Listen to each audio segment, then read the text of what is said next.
Welcome back, everybody. It's me again, Nick Driver. I'm a New Mexican, and we're going to continue on with the discussion of our congressional district candidates. All right. Yesterday or earlier, I talked about Mark Moore and Aubrey Dunn. Now I'll be talking about Melanie Stansbury and Chris Manning. So let's go ahead and start with Melanie Stansbury. She's part of the Democratic Party. Occupation: she's a New Mexico State House representative. City: she lives in Albuquerque. Education: Master of Science in Development Sociology, Cornell University. Bachelor degree in Human Ecology and Natural Science, St. Mary's College. Relevant experience: 20 years of experience working with communities across New Mexico and the U.S. on water, science, natural resources, and community development in public, private, and nonprofit sectors, including as a legislator in New Mexico House of Representatives and as a policy staffer in the White House Office of Management and Budget and U.S. Senate. As a legislator, I have championed efforts to address hunger and homelessness, drought, and climate change, and passed over a dozen bills to help improve education, public safety, healthcare, and economic development. As our next Congresswoman, I will put this lifetime of experience to work for our New Mexico in economic development and jobs, community well-being, and protecting our land and water. I will have to say right now that's a fluff. They're fluffing. Like, if you look at the other candidates in the Q&A, they fluffed her experience like crazy. They gave her a free speech thingy where she got to talk shit. Like, none of the other candidates got this treatment. I'm just saying that seems a little biased to me already. ABQ Journal, just saying. But anyways, you can go check her out at her website as well. So let's go ahead and look at these questions and these answers. So what role should Congress and the federal government have in responding to calls for more justice in policing following the deaths of George Floyd and others by police? We must reform policing in America. In Congress, I will support police reform and work to address the root causes of crime by supporting the George Floyd Justice and Policing Act and investments in community programs, behavioral health, education, and economic development. That answer says a lot already. I don't support the George Floyd Justice in Policing Act. I believe the bipartisan one that is trying to be pushed right now is better, but she doesn't like police, it seems. What is your opinion on the coronavirus response package, including the American Rescue Plan, which was signed by President Biden? Is there anything you would have done differently? I am proud to support Biden's American Rescue Plan, which is providing support to hardworking New Mexicans, state, tribal, and local governments, school, and help combating the pandemic. In Congress, I will work to rebuild our economy, bring home meaningful jobs, and support critical infrastructure like broadband, water, and clean energy. Yeah, okay. That's a pretty standard answer. What actions to restore the economy, if any, do you feel Congress should take once the outbreak has been contained? We must prioritize economic recovery and put New Mexicans back to work. I support President Biden's American Jobs Plan to help rebuild our economy, invest in businesses, and grow jobs. To do so, we must invest in infrastructure, education, healthcare, and our hardworking families and lean into our economic strengths.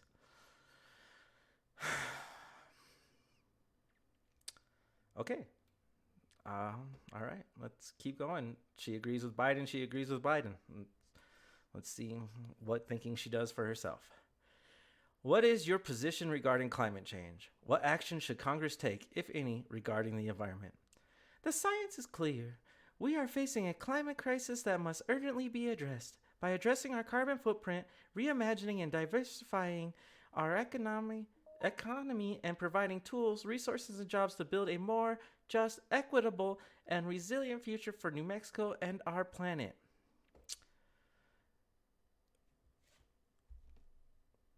The science is clear. No, it's not. I mean, if you know science, you can tell that this is something that's been going on. It's not. The world's not going to end in 12 years. We're not in a crisis. The crisis we're in right now is at the border. It's a humanitarian crisis, not a climate crisis. Just saying. The Biden administration has issued a temporary moratorium on issuing new oils and gas leases on federal lands. Where do you stand on the issue? We must diversify our economy, invest in new technologies and renewable energy, and tackle climate change. I support a re-evolution of federal energy policies to examine how to best achieve our climate and energy goals. I'm running for Congress to work with the administration to build a more resilient economy. She just totally ignores the fact that it's destroying a whole bunch of New Mexican jobs and that she's all for it.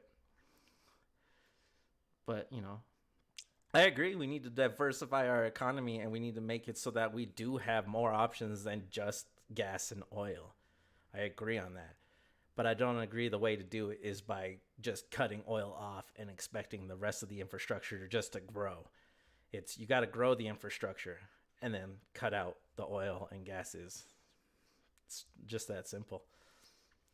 What are the most important actions Congress should take regarding people now living illegally in the U.S.? What about those who want to come in? We need a just, fair, and humane immigration system that restores our humanity as a nation, protects the human and civil rights of those seeking asylum, reunite families, protect dreamers, and create just and equitable pathways to citizenship. That sounds all good and nice, but that doesn't really address the question. I mean, we have a crisis going on, and there's nothing about it. And I agree, we do need all this. That's all I can say is I do agree we need that, but how do you plan on doing it is my question. Do you believe the borders are secure enough? If not, what do you propose to increase security? The best border security is promoting safety and security throughout the hemisphere. When immigrants do arrive at our border, we need a just and fair, humane asylum and immigration system that can ensure people are treated with respect, dignity, and justice. We do have that. The problem is we don't have enough staffing, enough people, and funding for our border to take care of it, and we don't have enough security to keep people from coming in illegally and actually going through our system. It's really that simple. So, I mean, it's not that we don't want to treat these people with dignity and respect and take care of them. But, I mean, there are processes, and we do need to keep them in line and make sure the processes are being followed. Not just let everybody in. I mean, unless you're going to house them in your home until they're legal citizens, I mean, what's your plan? Do you favor a federal ban on the sales of military-style automatic weapon or automatic rifles? If so, what would you do about the millions of such weapons now legally owned by American citizens? What others, if any, gun law reforms would you support? Congress must take action to end gun violence and prevent future tragedies. If elected, I will support common sense gun legislation, including universal background checks, a ban on high-capacity magazines and assault weapon sales, gun buyback programs, and community intervention and prevention programs. She doesn't support the Second Amendment. She doesn't know anything about guns because she's using assault weapons, which is anything is an assault weapon. My pen right here could be an assault weapon. I mean, what is an assault weapon? Something that looks scary, or is it something that's used in an assault? So the fact that she's saying that just kind of says she doesn't know anything about guns. A buyback program is just stupid. Are you really going to try and get people to sell their guns back to you? Go ahead. You're not going to get mine. And then community intervention, I agree. We do need more community outreach and intervention with these people. We need more gun education, tons of it. It needs to be out there. I mean, when I was a kid, they had gun education in school. Now, where is it? No, there is none. It's fear the gun, fear the gun, fear the gun. That's all they peddle. And this is one of the main reasons I will have to say I'm not going to support her, because she is against the Second Amendment and she wants to defund our police and doesn't care about the crime going on in New Mexico. Those are two huge things as a New Mexican that I care about, and that if you don't, I don't know how I can support you. But anyways, that's her opinion. That's my opinion. Let's move on to the next question. Federal spending plays an important role in New Mexico's economy. What should be done to increase other economic drivers here? New Mexico is filled with small businesses and entrepreneurs that are the backbone of our economy. Growing up working for our family businesses, I know it's critical we invest in local businesses, education and training, and our strengths in trade, science and technology, renewable energy, agriculture, and the arts. Yes, we do need to invest in local and our backbone of our economy. Problem is, you're campaigning on bringing in companies outside of outside of our state to bring in jobs, and it's like, how about support the jobs that are here instead of keep talking about bringing jobs from out of state here? All right, and I mean, if you support our economy, then you should know that it's reliant on the oil industry here in New Mexico, and you're for destroying that, like destroying it, not replacing it, but just destroying it. So yeah, that's another thing I don't support you on. Do you favor or oppose a national single payer health system? Access to healthcare is a human right. Everyone, regardless of income, pre-existing conditions, deserve access to quality, affordable healthcare. In Congress, I will fight for universal healthcare, including Medicare for all, to expand access to veterans and rural and tribal communities, and health access across New Mexico. As I stated, I do believe there should be a base healthcare for everyone. I do. But there should also be the ability for you to shop around and get better healthcare. So, yeah, give us the base one, and then allow a free market of healthcare. It's just that simple. I don't see how that's a hard thing to understand for Congress people. It's like, yes, give a basic healthcare plan, which, not refusing service at a government hospital is kind of there. But I mean, we do have to do something about the outrageous bills. All right. And that's a whole nother thing with the healthcare system and prescription drug people. Like, that really needs to be looked into. I think we need more private hospitals, and basically we need more competition in the medical field. We can't just have it overlooked. I mean, there's too much government interference in the medical field, in my opinion, and that's why our medical bills and everything are so high. All right. Do you favor or oppose the withdrawal of U.S. troops from Afghanistan? Recognizing our troops' service to this country and protecting the rights and benefits of veterans and their families will always be a priority for me. A withdrawal must be done with care and leadership, and that is why I support President Biden's decision to U.S. troops from Afghanistan. But you didn't support Trump's when instead you support Biden, who is forcing our troops to stay over there longer.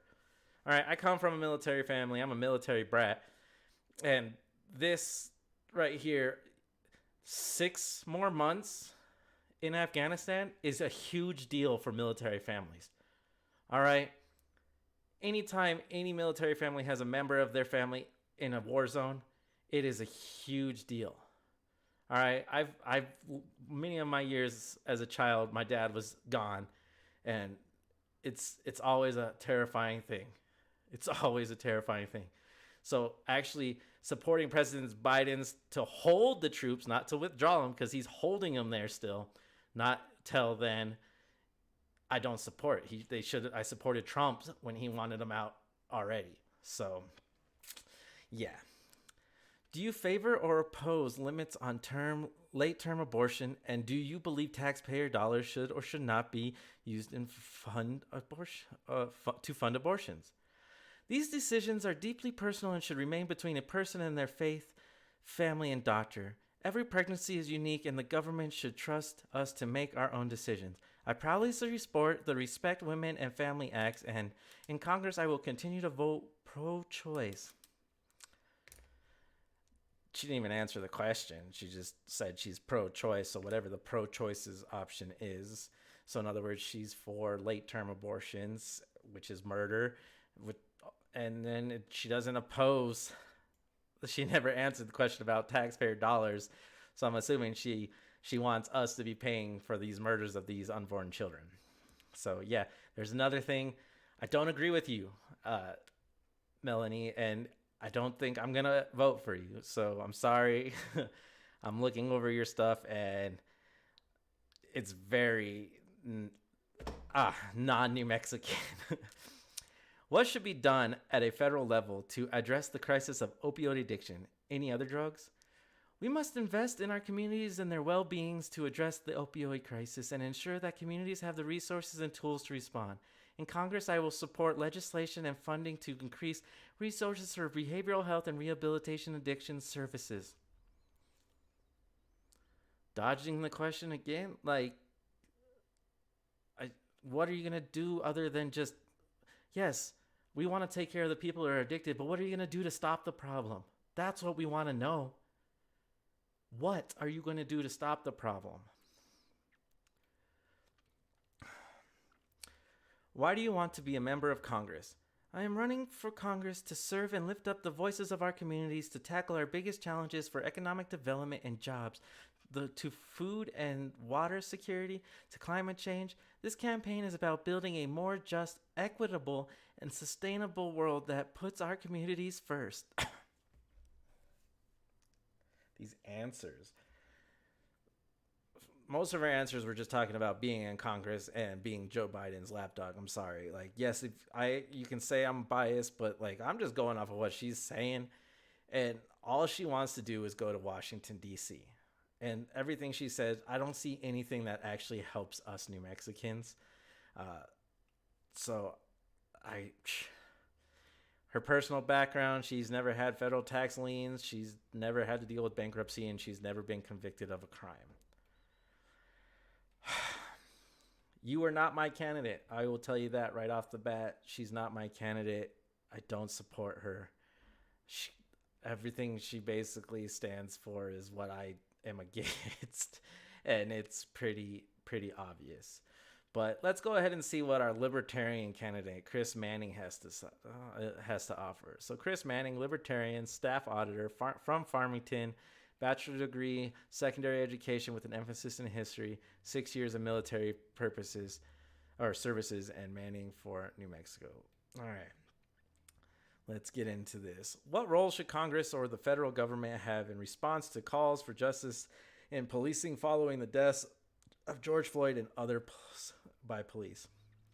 Congress should pass the Justice for Breonna Taylor Act to end federal no-knock warrants, end civil asset forfeiture, and qualified immunity, and end the drug war. These reforms would go a long way in decriminalizing society and ending the biggest abuses of individual liberties.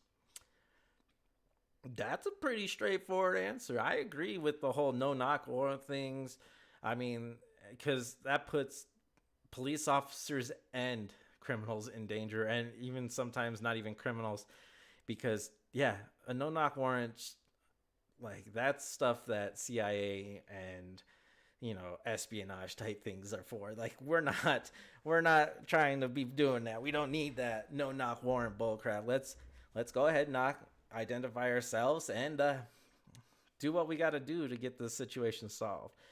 And yeah, decriminalize it. People are allowed to make choices. You want to do drugs, do drugs. As long as you're not harming anybody else, I don't care. It's your body, your choice, right? What is your opinion of the coronavirus response package, including the American Rescue Plan, which was signed by President Biden? Is there anything you would have done differently? We have to stop printing money and adding trillions of dollars of debt. We are approaching nearly $30 trillion in debt. If interest rates return to their historic norms, a CBO report showed servicing the interest on the debt will cost over $1 trillion per year, which will require large tax increases. Great answer. I like that answer. That's probably the best answer I've heard to that one so far, that question. Out of the 4 candidates, that was probably the best answer I heard. What actions to restore the economy, if any, do you feel Congress should take once the outbreak has been contained? The best thing the government can do to get our economy back to full employment is end the arbitrary restrictions on businesses operating at full capacity. COVID will be with us for years to come. It is too infectious to eliminate quickly. Public officials need to be honest about this fact. I've been saying that forever. Everyone just needs to understand it's a virus that we're going to have to live with. People are going to die, unfortunately. It might be one of my family members. It might end up being one of your family members. And it sucks, but yet again, it's another virus that humans have to deal with. All right, and working with these vaccines and making sure they're FDA approved and good to go is a key part of spread, and I like that. So far, this guy, what's Chris Manning? I'm liking his answers. Let's go, Chris. All right. What is your position regarding climate change? What actions should Congress take, if any, regarding the environment? I think much of the fear about climate change is unwarranted alarmism. I've read much of the scientific articles in the IPCC's 5th edition, and actual science does not support the alarmism. Conservation, I don't know why I had such an issue with that word right now. Conservation and the conversion to nuclear energy for our electricity productions and policies we should pursue. That's a great answer. This guy he's on roll. I'm liking him right now.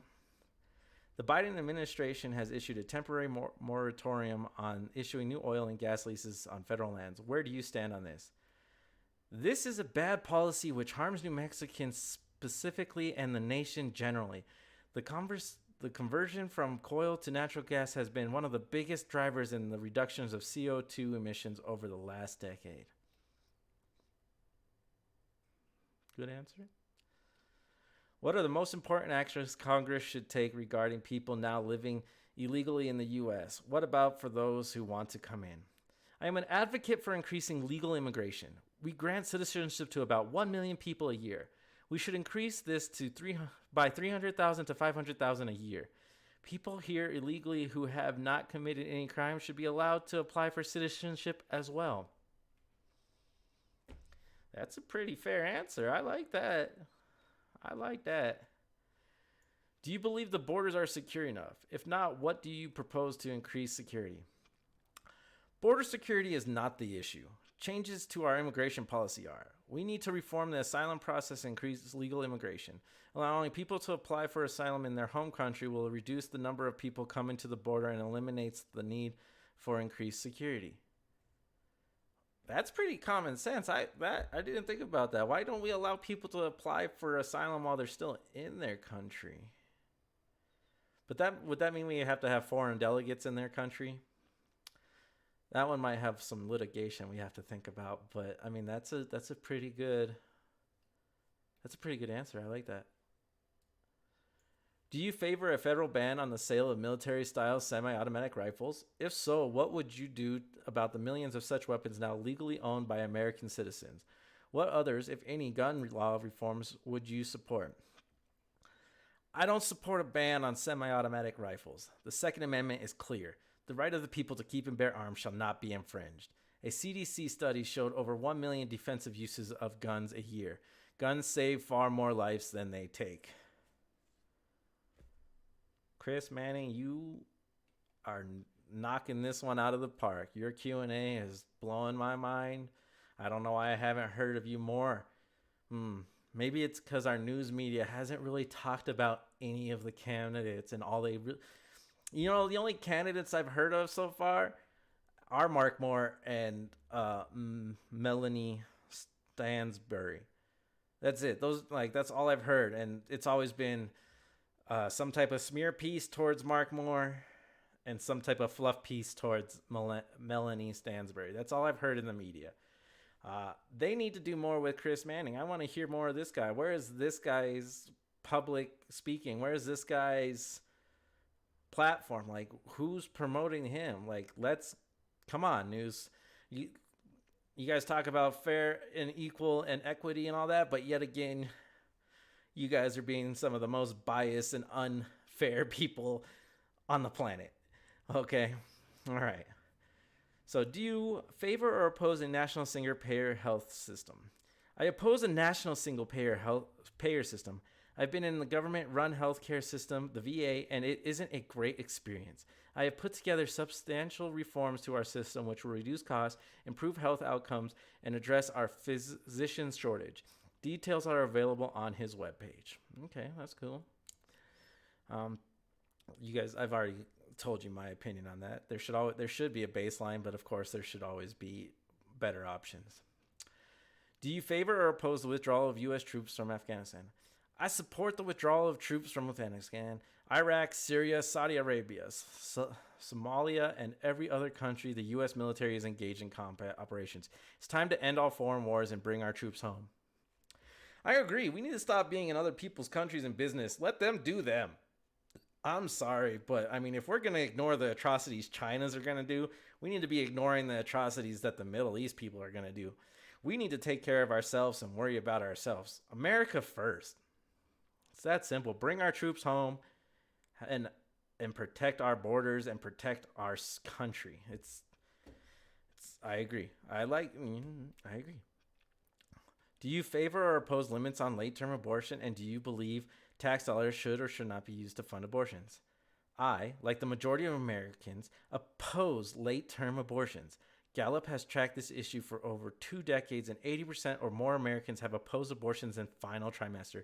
I do not support using taxpayer dollars to pay for abortions. Great answer. What should be done at the federal level to address the crisis of opioid addiction? Any other drugs?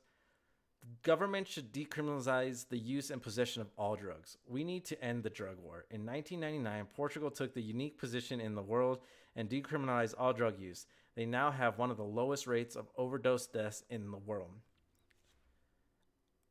I agree. Let people make their own decisions. If they want to do drugs, let them do drugs, as long as what they're doing doesn't harm others.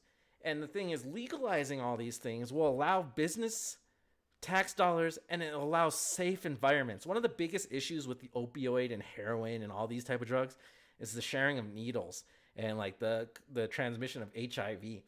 Like, let's get some clinics. Like, I'm sorry, but yeah, I mean, I personally wouldn't be doing anything hard or anything crazy, but at the same time, I don't believe I should be telling people they can't do it. But I do believe they should have a safe place to be able to do it and not have to be on the street hiding and all that stuff. So I mean, it's a good answer. I like his answer. Why do you want to be a member of Congress? I believe in service to my nation. I served 6 years in the National Guard, and this is another way to serve. Congress is broken. The majority of voters want an alternative to the two-party system. I believe the Libertarian Party and our ideals are the resolution they want. Yeah, I mean, I just don't think the party system works. I mean, I believe we should just have candidates and we should vote on the issues. I mean, it should be about the issues. It should be about the platforms, not about the party. The two-party system is broken. It really is. See, has he ever faced federal tax liens? No. Bankruptcy? No. And has he ever? No. All right. So that was Chris Manning and Melanie Stansbury. I already talked about Mark Moore and Aubrey Dunn. And I will have to say, after going through this Q&A of all 4 of these candidates, Chris Manning is my guy. That's all I'm saying. Chris Manning is my guy. After reading all 4 of these Q&As, his answers, in my opinion, were the most American, the most New Mexican, just the best answers you could have given. Not straight to the point, didn't really try to avoid the answers of the question like some of the other candidates. I support Chris Manning right now. That's on June 1st is the special election. Make sure you guys get registered, get out there and vote, voice your opinion, do what you got to do. But I think I'm voting for Chris Manning. Y'all make your own decisions based off of what you've read, what you've seen. Like I said, you can go to Albuquerque Journal and see this Q&A yourself. Anyways, that's all I got right now about these candidates. I might bring up another thing here in the future. Maybe if they actually do a debate that is broadcasted, I'll do something about the debate. But as of today, Chris Manning's the guy I'm going to vote for. Anyways, you guys have yourself a great day. My name is Nick Driver. I'm a New Mexican, and I care about you.